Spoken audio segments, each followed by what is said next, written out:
So ayan, check natin ang unit na to. Tinas na natin ang gulong. So papasok tayo sa ilalim. So pangkaraniwan tong sakit na to sa mga Toyota, sa Fortuner, Hi-Ace, Hilux.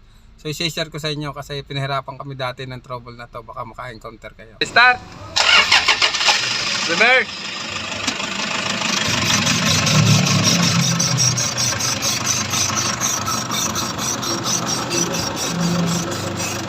Sige! Sige, diretso lang. Ayan. Naririnig yung agit. Sige. Yan, so kung narinig natin, tuwing i-reverse siya, meron siyang tunog. So, napakalakas niyan. Kahit nasa loob kayo ng sasakyan, maririnig nyo yan. Okay? So, akala mo bearing, akala mo itong sa center bearing kasi kapag umiikot siya, parang rubber siya na may sinasayadan. So medyo nahirapan din kami dati paghahanap ng trouble na to. Okay, kaya inabuti kong i-share sa inyo, baka maka-encounter kayo para makatulong sa atin guys. Okay, so yan gagawin natin. So kailangan nating i-check ang kanyang cross joint. Okay, so kalimitan po cross joint ang salarin sa tunog na yan. Kaya tingnan natin, check natin. So check natin yung kanyang cross joint. So mas mabuting tanggalin to, yung tornilyo dyan sa plans para may baba natin. Kasi kinakalog natin, kahit kalugin natin siya, wala kayong makikitang kalog. Hindi basta sa kumakalog kapag yung ganun tunog. So medyo mahirap trace.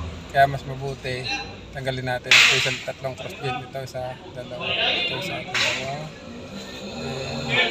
yung sa dulo. Okay?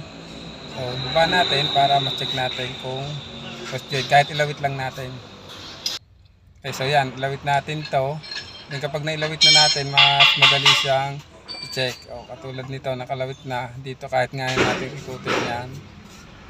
So kung mapansin nyo, okay ang galaw niya, smooth naman siya. Yan. Pero dito sa padalwan to, dito tayo nagkaroon ng problema kapag ginagalaw natin, may tumutunog.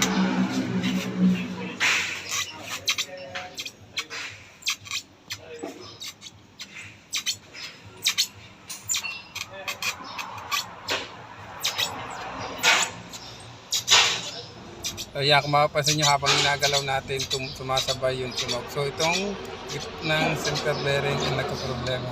Okay, may fittings to. Pwede namang grasahan, pero naka-encounter kami talagang pagbarado siya, hindi na din siya pasukan ng grasa, kaya mas mabuti ilawit na lang para mas madali ang pag-check.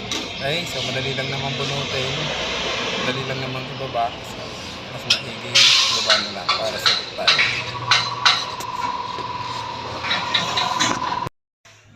So ito yung kanyang cross joint, ito yung papalit natin, replacement siya.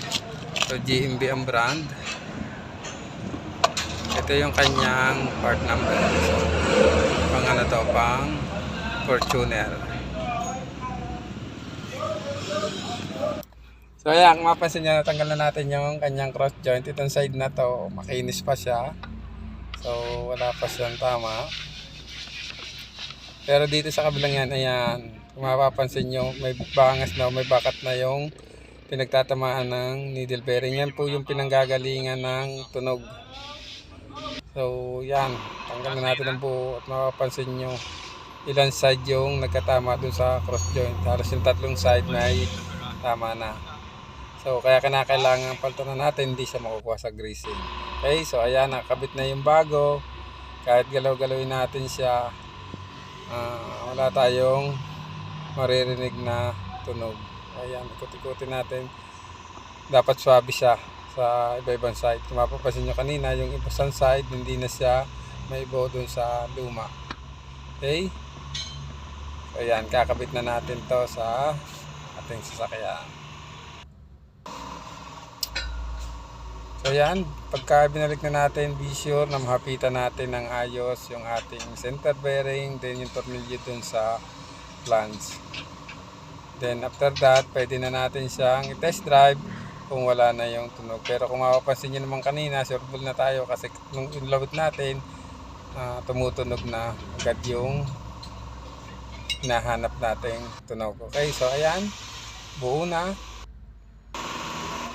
Test drive. Okay, so pagkatras natin ngayon, kung mapapansin nyo, tahimik na siya. So sana makatulong sa magandang problema. Salamat po.